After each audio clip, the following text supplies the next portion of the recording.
So, last class we are discussing about memory systems and memory interfacing, and I think we have already covered about static RAM and dynamic RAM, isn't it? The primary memory or main memory or core memory is divided into two types, one is RAM, another is ROM. So, RAM stands for random access memory and ROM stands for read only memory, and both RAM and ROM are also called as random access memory, right. So, even if we call read only memory, but the technology which is used for designing this RAM and ROM are based upon the random access technology, right. So, random access, the meaning is that whenever we access any location from the RAM or ROM, the access time remains same, therefore, they are called random access memory. So, depending upon the properties. So, another if you distinguish between RAM and ROM, then this random access memory also known as read write memory. So, read write memory means both reading and writing is possible, right, and in the read only memory only reading is possible, but both are called random access memory because the access time of each location remains same. Is it okay? But if the if you want to differentiate between this RAM and ROM, random access memory means read write memory, but the common technology remains same, that is they are all random access memory, right. So, this RAM is also divided into two types, one is called static RAM and another is called dynamic RAM. I think we have discussed enough about static RAM and dynamic RAM, and we have also concluded that DRAM is more preferable as compared to static RAM due to high density and a low cost. And the best example for SRAM is the cache memory. So, cache memory is a small fast memory used between CPU or your microprocessor and the main memory, right. So, this cache memories are manufactured or designed based upon the concept of SRAM, whereas the main memory or the core memory is in the based on the technology DRAM. Is it okay? And why cache memory is used? To make search space faster, right. That is one. And if you see the technology, we have already seen each cell of the cache memory is made up of a flip flop, and the flip flop itself is a faster technology as compared to a transistor with a capacitor. So, there are two reasons why the cache memories are better than the main memory. One is that if you see from the device technology point of view, each cell technique uses a different technology for manufacturing or for designing, and overall if you see whenever you run the program on a computer system, some few portions of the main program or from the program will be brought to the cache memory. That is where the microprocessor expects, is not it, because microprocessor does not need all the time the entire program, it needs only few statements or few instructions. For example, a loop, if you take inside the loop, suppose you have 3 or 4 instructions, these 3-4 instructions will be repeatedly executed. Therefore, those instructions can be brought to the cache memory. This is called program locality. Okay, this is called this property is called program locality. So, program locality means we are localizing the program to a small area, a small set of instructions, instead of focusing the entire program, and that small set of instructions can be brought to the cache memory and it will be executed faster, right. And again there are different policies how the cache memory will store different instructions from main memory, and how the after execution of the instructions, how the set of instructions which are already there in the cache memory will be transferred to the main memory. But here one thing is important, that to make the search space faster we are using the cache memory, and if you see the device technology, that is another reason why the cache memories are faster. So, there are two reasons why the cache memories are faster as compared to main memory. So, these are the difference between static RAM and dynamic RAM. Then another type of primary memory or based upon the semiconductor technology, we have ROM. ROM stands for read only memory, only we can read, we cannot write anything into that, right. So, the best example of ROM contents are BIOS, that is basic input output system, and a post, and some system calls also. We can fabricate directly into the ROM. Some interrupt service routines or system calls can be directly fabricated into the ROM. So, post stands for power on self test and BIOS stands for basic input output system, right. So, initially whenever I think in the very first class I have told you, whenever you switch on the computer system, some displays are coming on the screen, from where it is coming, and we already know that wherever the program counter is loaded, wherever the program counter or the location of memory location, if it is loaded into the program counter, the execution begins from that place, right. So, whenever you switch on the computer system, this power on self test routine, which is available inside the ROM, will be starting its execution, and once the execution is started, it will scan each and every component of the computer system, whether they are working fine or not. So, if any component is not working, it will display an error code, and if all the components are working fine, then successfully it will ask for the BIOS. Then once the BIOS is run, it will ask for the operating system, and once the operating system is installed or loaded into the computer, then we can freely do whatever you want. You can run the application software or whatever the tools you want to use on the computer system is possible.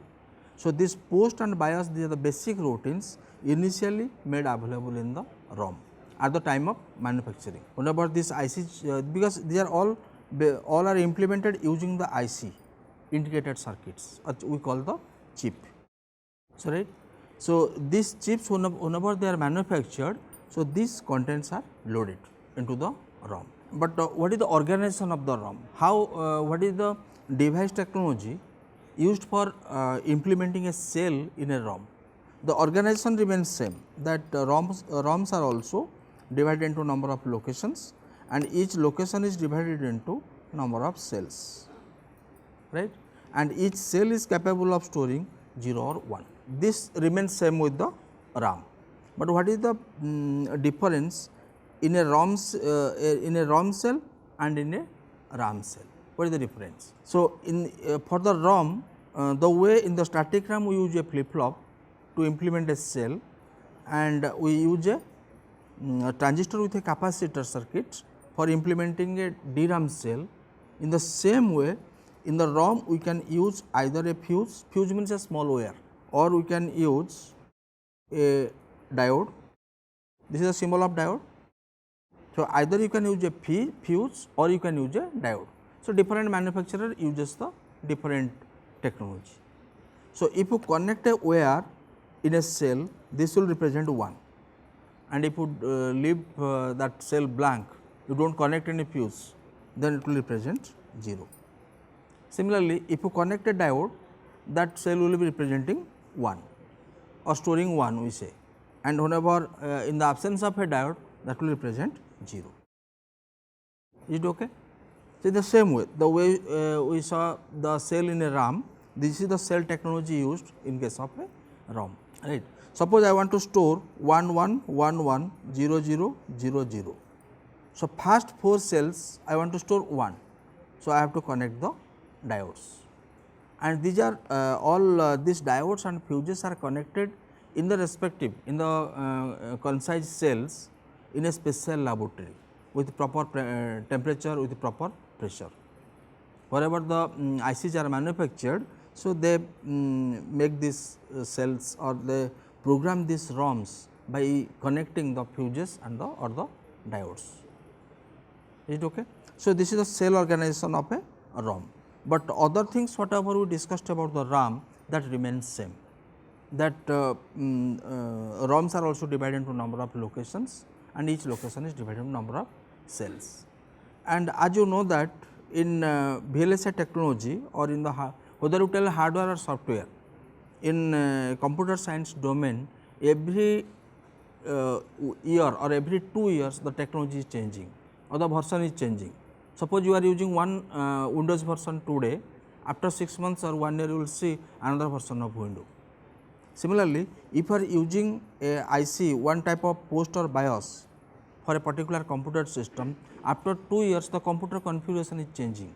Therefore, BIOS and post must be changed. Once the technology changes or the entire computer system configuration changes, this post routine and BIOS routine must also change or should be modified. But this ROMs, if you are implementing ROM, then this is not possible, because once it is programmed, it is programmed forever. So, what you have to do? You have to go for another ROM, a new ROM. But for every 2 years or every time if you change the ROM, the things will be costly. So, to prevent that, they developed PROM. So, PROM stands for Programmable Read Only Memory. So, initially the ROM contents are blank, then we can program the contents of ROM by putting ones and zeros in the respective places. But again in the PROM also it is something similar to ROM. Once it is programmed, it cannot be changed, but technology changes. So, to adapt the technology or to adapt the current technology, so another type of ROM was developed, that is called EEPROM. So, EEPROM stands for Erasable Programmable Read Only Memory. So, EEPROM stands for, so as the name says, erase means we can whenever the technology changes, you can again in a particular scientific laboratory, we can erase the content, the entire contents of the ROM. So, how will erase it? So, there will be a small in every IC you might have seen there is a notch on the one side of the IC that you can mark, right. And some ICs are also, they have a transparent layer on the top of that IC, and you can pass the ultraviolet rays UV. By passing the ultraviolet rays, you can erase or you can burn all the diodes and fuses which are representing ones. So, finally, what will happen? So, everything will be containing zeros, because the entire ROM becomes blank by passing the ultraviolet rays inside inside the notch of the IC in a special laboratory, right. And there are some other technology also available on the, by passing the ultraviolet rays on the top of the IC, you can also erase the contents of the ROM, right. And once we erase, again you reprogram based upon the new technology. Wherever ones are to be put, so automatically that your fuse and diodes will be connected into the appropriate cells, again by passing the ultraviolet rays. So, by passing the ultraviolet rays, we can erase the contents of ROM, and at the same time we can reprogram it based upon the new technology. So, this is the property of the EEPROM, Erasable Programmable Read Only Memory. We can erase the entire contents of the ROM, and again you can reprogram. But whenever the technology changes, you might have observed that the entire technology is not completely changing. For example, if you are changing the Windows version, few instructions or few subroutines or a few portions of the program, the entire program is changing, not the entire software is changing, is not it. For example, a TV, every time we have a different version of the TV, but the TV technology remains same and size remains same, right. So, therefore, the EEPROMs are also not preferable. Again the people thought how to erase some few locations from the ROM instead of erasing the entire ROM. So, there is another technology came, that is called Electrically Erasable Programmable Read Only Memory, EEPROM, Electrically Erasable Programmable Read Only Memory. Sometimes in some books they also call electrically alterable read only memory. So, instead of passing ultraviolet rays, we can pass the electricity. So, there are two means, either you can pass ultraviolet rays, but or you can pass the electricity. But if you pass the current or electricity, it is more it will focus to a few locations instead of erasing the entire contents. and that is possible because of passing the electricity to the through the notch, again the same notch of the IC, and the desired locations, selected locations will be changed, can be modified, while keeping all other locations same. Other locations will be intact, that will not change. Only few locations from the memory will be changed by passing the electricity through the notch of the IC, right. So, whenever the technology changes, wherever the changes are necessary, those locations are erased, then it will be reprogrammed. So, these are the different types of ROM, and based upon this different manufacturers they manufacture these ICs. So, as a whole, if you see the primary memory system, or which we call core memory, or we call the semiconductor memories, they are the memories which are directly interfaced to the microprocessor, right. So, all these types of memories in fact are present in a computer. It is not that only we have the only RAMs or only ROMs, even we can have RAM, we can have a ROM, we can have PROM, we can have some few memory locations can be EPROM, few memory locations are EEPROM, because there are some technology are static and some technology are dynamic, which are changing most oftenly, and whenever the technology changing most oftenly, that time we should go for EEPROM. And if you know that some content, some system calls, some interrupt service routines or BIOS, some portions of the BIOS remains constant, so you can prefer EEPROM. And if you are 100% sure that this technology will never change at any cost, then you can use the PROM, because as I told you, my just computer system is an application of microprocessor. Microprocessor can be used in many other applications also, right. So, from this you understand that, and at the same time you can see that for 8085 system we have only 64 kilobytes maximum space, because it depends upon the number of address lines. We cannot go beyond 64 kilobyte. So, this 64 kilobyte space should be organized, should be divided in among RAM, ROM, PROM, EEPROM, EEPROM. So, different applications demand different memory space. Am I clear? So, for example, for a particular application we need 32 KB RAM, right. Another application needs 60 KB PROM, and another applications need 16 KB EEPROM. Now, 64 kilobyte space is exhausted. Even if you want, you cannot have more memory, and assume that we do not need the EEPROM. So, this is a specific design. A particular application according to requirement demands that it should have 32 KB RAM, 16 KB PROM and 16 KB EEPROM. Then this much of memory space must be interfaced to the microprocessor, right. And how to interface depending upon the design requirement, that we shall see, but before that let me complete the other kind of memory, that is secondary memory. So, again in one class I have told you, in the secondary memory they are also called as the magnetic memory, and sometimes this is called also auxiliary memory. And according to our primary definition, these are also considered as peripheral devices. Okay. They are considered as the input output devices, because from anywhere microprocessor reads the data, there is an input device, and anywhere the data is displayed, the data is output from the microprocessor, that is called the output device. So, based on this concept we can say these are also coming under the IO devices, input output devices. But the secondary memories are broadly classified into three types. One is called magnetic disk, second is called magnetic drum, and another is called magnetic tape, right. So, under this magnetic disk technology we have CD-ROM, we have a hard disk, we have external disk, we can use also external disk which is not attached to the computer, but hard disk is attached to the computer, right. Similarly, your pen drives. So, they are all based upon the magnetic disk technology. Similarly, magnetic drum is a technology, it also has a number of forms, but it is less oftenly used for the common applications. For the common applications we use the hard disk. You might have seen that in every computer system there is a hard disk, or you can use, there is a CD-ROM drive also.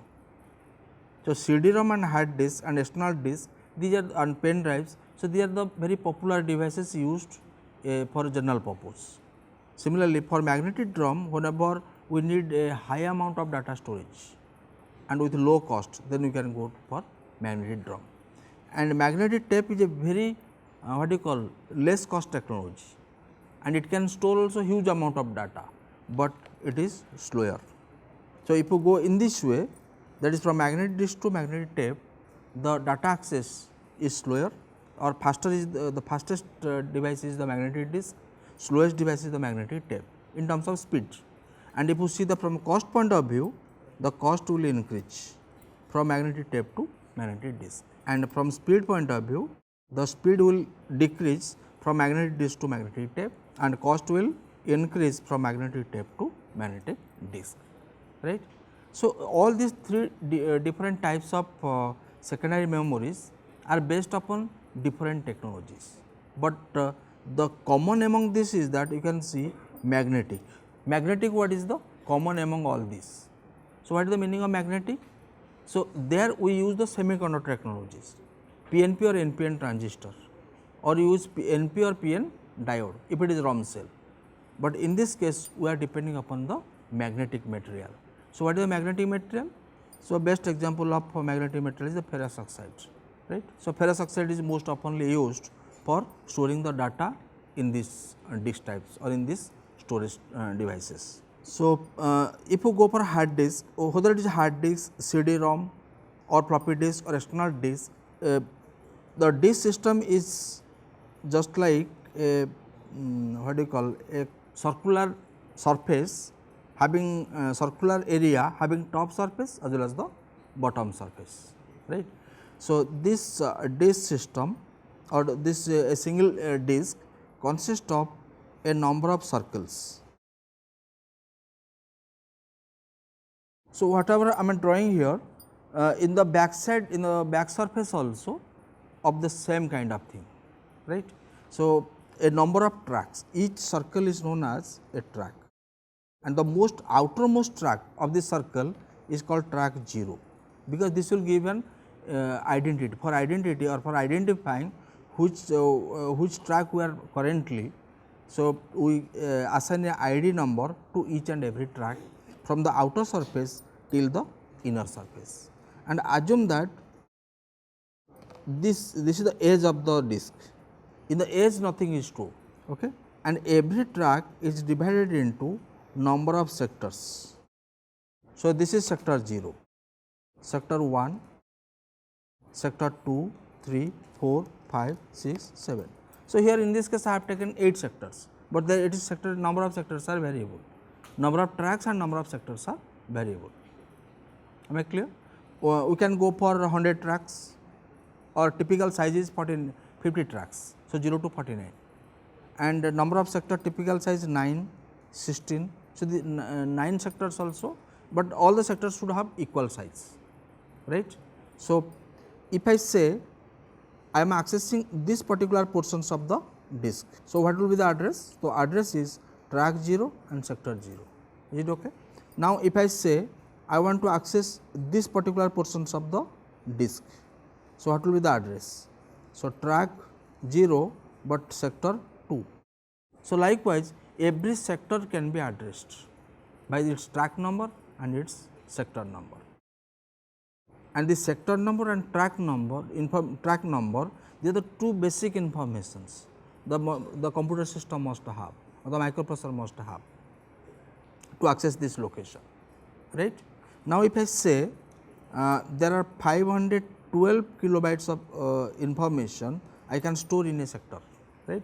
In a particular sector I can store 512 kilobytes, and you know 512 kilobytes means 512 into 10,024 bytes, or I can say 512 1024 into 8 bits. Am I clear? So, if you multiply this, you will get a number, and that many number of bits I can store in a sector, right. So, bits means what? 0 or 1.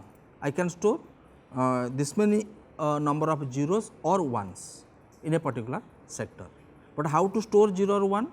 So, in a particular portion, if it is magnetized by using the ferrous oxide material, then we say it is 1. If it is not magnetized and if you keep that particular portion blank, then it is 0. Am I clear? So, this is the magnetic disk technology. So, now if I know the sector size and if I know the number of tracks and number of sectors, I can find out what is the size of a surface. Am I clear? And how many surfaces are there? 2 surfaces. There is a top surface, another is a bottom surface. And you can see that in a CD-ROM only you have 2 surfaces, a top surface and the bottom surface. And in this portion no information is recorded, and from these to these portions they are not the inter track spaces, they are not storing any information. Am I clear? So, now if you want to read or write some information from the disk, so every track either can be provided with a read write head. There is a read write head is attached to the drive. So, this is I am telling about the disk technology, and this disk, the CD-ROM will be inserted into the CD-ROM drive, and this CD-ROM drive will be having a read write head. Am I clear? So, this read write head will come just in contact with a particular track or sector, then only it can read the information from that particular area. Am I clear? But how this track, this read and write head will be fixed at a particular position on the drive. So, how to bring a particular track or sector just below the read write head? For that, what will happen? So, just there is a spindle or there is a shaft called rotating shaft. This disc will be rotating at a constant speed in anti-clockwise direction, right. So, at particular point of time, the read write head will be positioned to a particular track or sector number. But how the read write head get this information? It is again under the control of the program. So, microprocessor will give this information to the read write head, that this is the track number, this is the sector number, from where the data can be read or the data can be written, right. And once the read write head knows the address of the disk, and whenever the disk is constantly rotating in anti-clockwise direction, and the moment this desired sector just come below the read write head, so this will be read or written. And if you have 50 tracks, then there will be 50 read write heads, right. There will be 50 read write heads. For every track there is a read write head, and this type of disk system is called fixed head system. This type of disk system is called fixed head system, because here read write head will not be moved from any place to any other place, but there is another technology also called movable head system. Movable head system means there will be only one read write head, and this read write head at a particular position will be moving forward and backward, that is all. And whenever it gets a desired track, it will go and stay on that particular track, and whenever desired sector will come, it will read the information. So, for searching that or in other words, for movable head system, the track needs to be searched. For fixed head system, no need to search the track, because every track is having a read write head. Am I clear? So, in order to get some information, to read some information from a disk surface or write some information into disk surface, we need two informations. One is track number, another we need sector number. Okay. So, initially the track is searched, then the sector is searched. So, searching a particular track from the beginning is known as seek time, right. And but after getting the track, the job is not over, because you have to wait for the desired sector to come below the read write head, and searching a desired sector from the track, once you know the track, is called latency or rotational delay. Latency, or we call rotational delay. So, for fixed head system, what will be the seek time? 0, because every track is having a read write head, therefore, seek time is 0. Am I clear? and if you are searching a track number 0 and sector number 0, and if the track if the read write head is just above the track number 0 sector number 0, remember the access time will be 0, because the information from where the read write head wants to read, that is already available, or the track number sector number is already available with the read write head.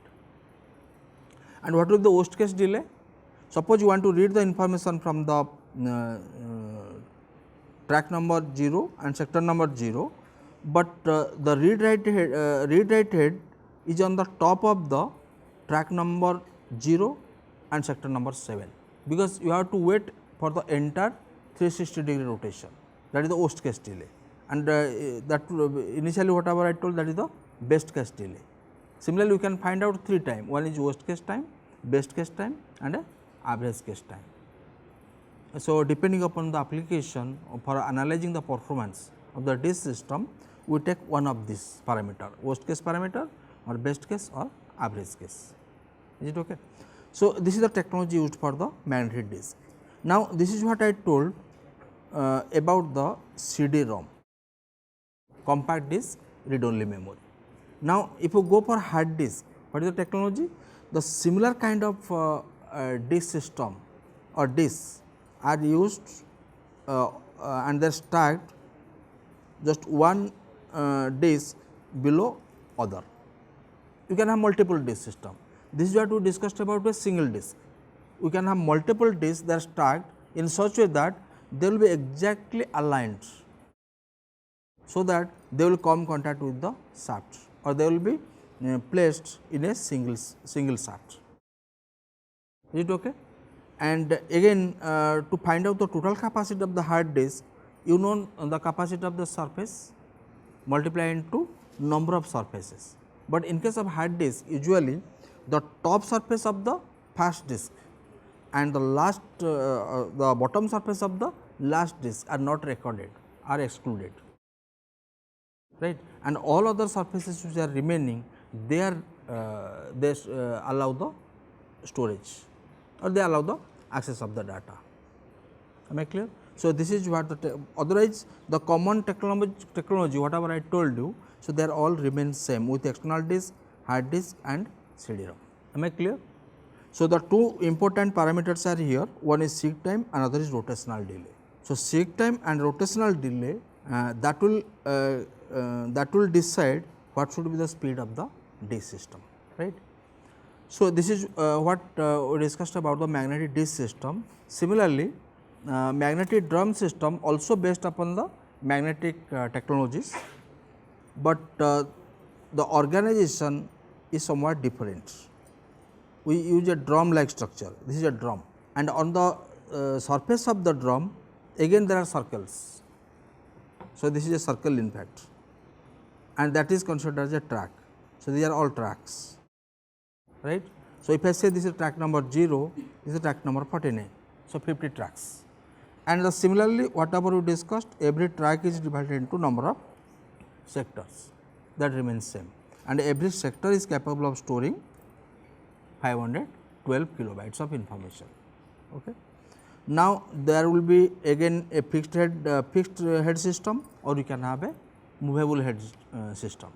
In the fixed head system, every track will be provided with a read write head, and a movable head system we can have only one read write head and in one side of the drum, and that will moving forward and backward to go through each and every track. Is it okay? Now, since the drum is rotating at a constant speed in anticlockwise, so at particular point of time the desired sector or track will come just below the read write head, and by that process we can read the information, write the information. So, remember these are all static devices, static devices, and it is the microprocessor which will ensure the address of a particular track or particular area of a drum system, right. So, the drum system. So, again if you see the magnetic tape system, it is also similar kind of devices, uses the magnetic material for recording the information, and the organization is somewhat different. So, this is the magnetic tape. So, a tape is running like this, and the few portion of the tape surface are not recorded in information that initially few places, that is called label, and we start recording the information from this onwards, and this is 0, we call record 0, record 1, record 2, record 3, etc. Sorry, not record, 1 byte. So, this is 1 byte place, that means 8 bits can be stored in 8 different cells in this particular area, right. Similarly, another 8 bits can be stored, and likewise we can have a number of bits that constitute a byte, and again number of bytes constitute a kilobytes, 1024 bytes constitute a kilobyte, and accordingly a number of kilobytes you can keep for storing, or we call a record, right, and a set of records called a file, and set of file called a database. Whatever you have studied in database management system. In database management, you know that a database consists of set of files, and set of files consists of number of records, and every record consists of number of characters. It can be 80 characters, we can have 80 characters record, we can have 128 characters, and for every character is represented by either an ASCII or in EBCDIC. For that we have an 8 bit code, and these 8 bits are represented in a particular place in the tape, right. So, here one demerit of this tape is that if you want to access a particular record in the middle, so you have to scan from the beginning till you get that, therefore, search time is more. And one advantage of the tape is that here this is the cost of the tape is less, very less as compared to magnetic drum and magnetic disc. Is it okay? So, there are the 3 different devices used in a computer system for storage and retrieval of the information, whatever you for a large amount of storage. If it is small amount, then one CD-ROM is enough, but for large amount of storage we have to depend upon magnetic drum or magnetic tape or hard disk. Is it okay? So, this is about the secondary storage devices. Now, we will go to memory interfacing. Now, how these are the all I told you, the organization or the properties of the devices which are used in a computer system, but how to interface these memories to microprocessor. But first of all, you should understand why interfacing is necessary and what is interfacing, right. So, in one side we know that there is a microprocessor, it can be either 8085 or 8086 or any kind of microprocessor, right.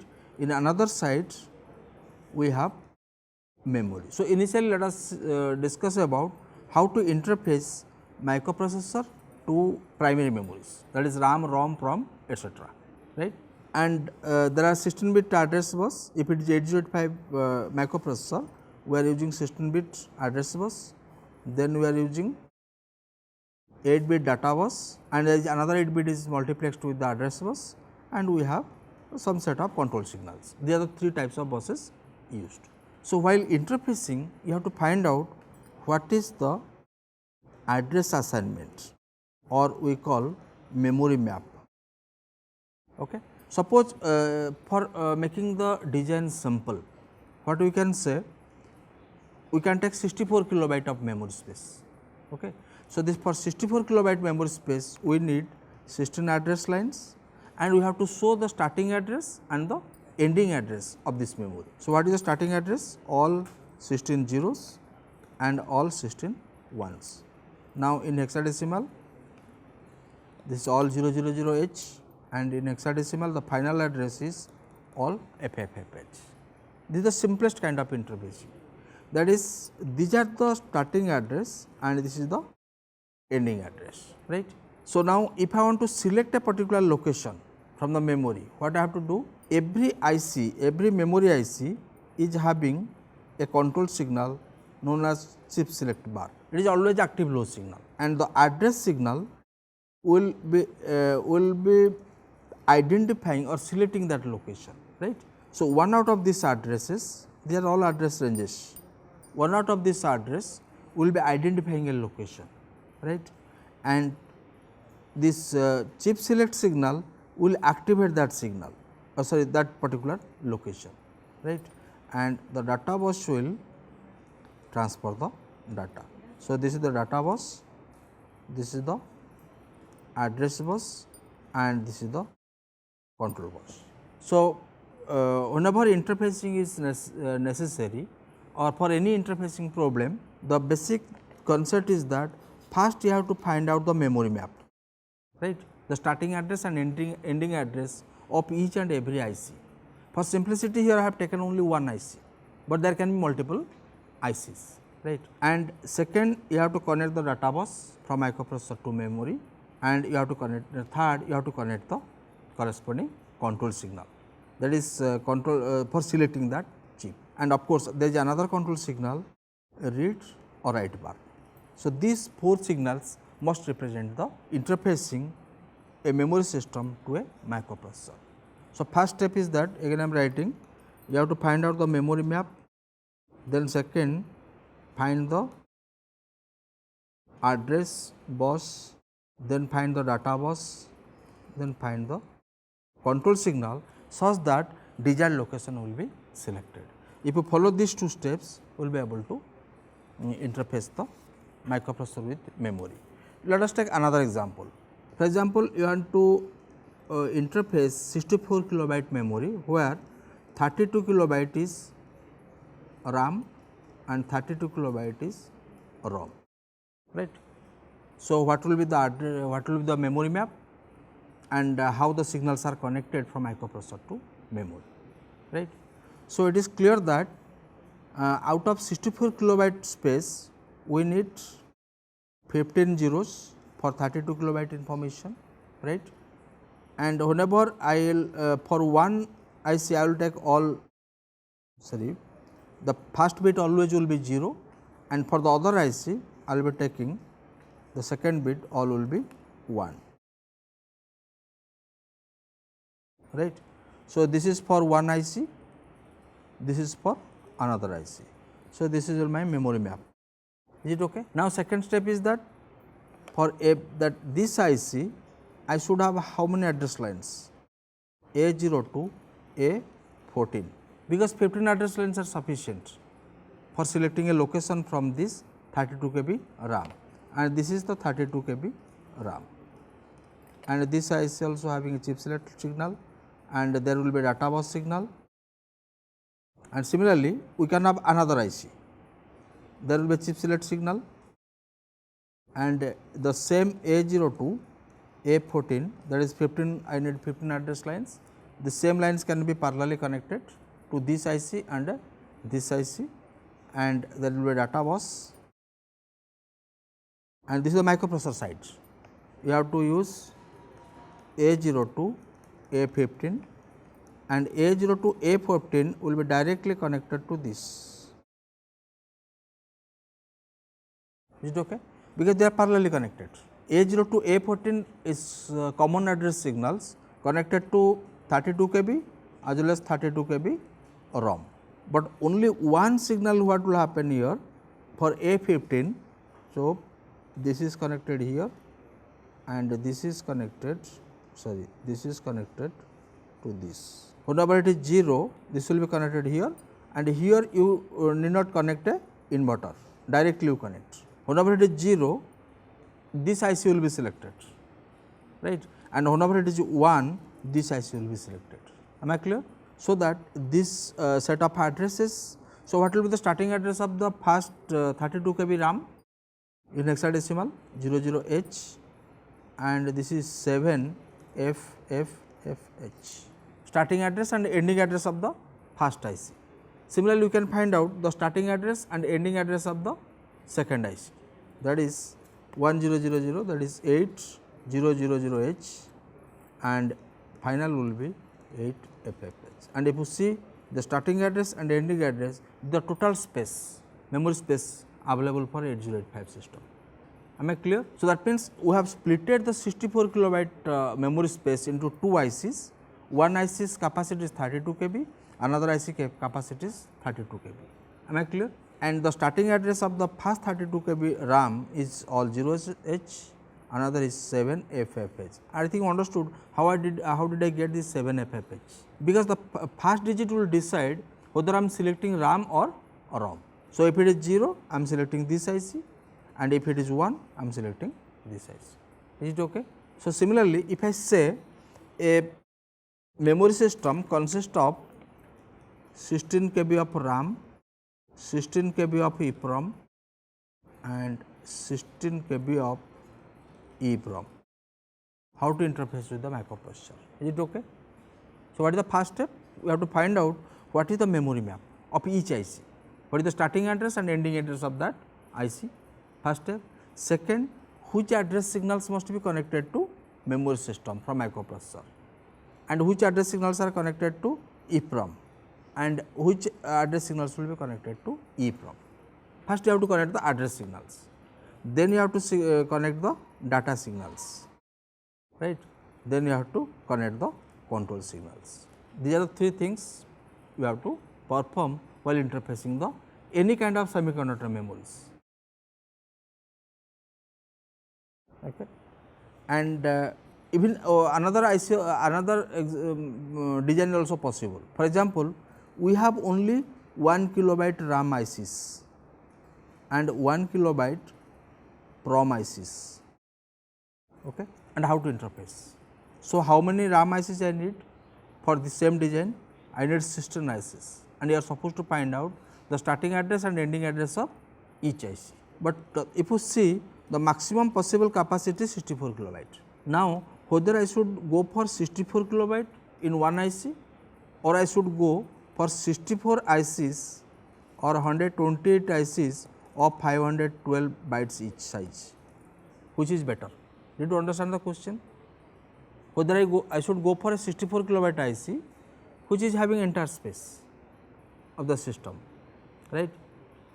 Or should I go for 120 ICs, 128 ICs, and each IC capacity is 512 bytes, or if I combine two ICs, I will make it 1 kilobyte, 512, 1024 bytes, so 1 kilobyte. Even ICs are there of 256 bytes, small ICs are also available. Now, which is a better design option?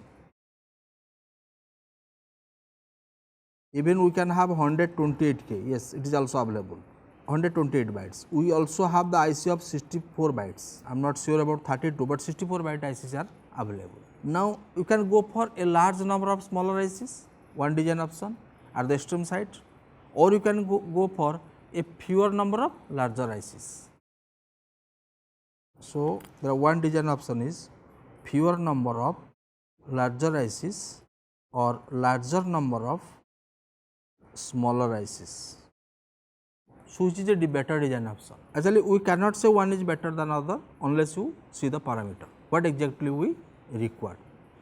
So, in one region, this design option is, this is option 1, this is the option 2. Option 1 is better. If you go for fewer number of ICs, larger ICs, what is better? The entire information is available in one memory, and you are organizing, you are storing the entire information in the IC. But what is the demerit of this? Think of a situation, if one cell of that particular memory system gone due to some reason, malfunctioned, what will happen? You have to replace the entire IC.